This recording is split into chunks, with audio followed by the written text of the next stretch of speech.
জীবনে বহুত ভেন্ডির তরকারি, ভেন্ডির বাজি, ভেন্ডির ডাল খাইছি। তো আজকে খাবো ভেন্ডি চিপস। কোনোদিন ভাবতেও পারি না যে এরকম ভেন্ডি এরকম করে খাবো। দেখছেন?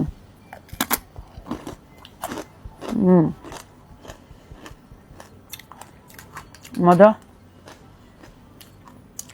ই আফাইর খাওন দেখিয়া বুঝতেই পারছি তাই যে জীবনের প্রথম একটা খাইরা।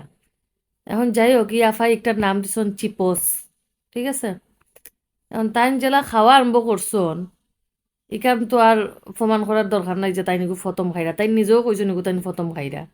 তো আফা খাইরাই ঠিক আছে। এবার মানে ডাইনা তো লয় একটা, আর বামা তো লয় একটা, লইয়ার ডাইনার দিয়ে একবার কামড় দাও আর বামার দিয়ে একবার কামড় দাও। বুঝলাম, আমরাও বুঝলাম যে আপনি একটা ফয়লা খাইরা। একটু আস্তে আস্তে স্থির হইয়া ঠান্ডা মাথায় খাউকা। ইলা খাইলে বাদে বান লাগি যাইব গলা, পানিও তো সামনে নাই।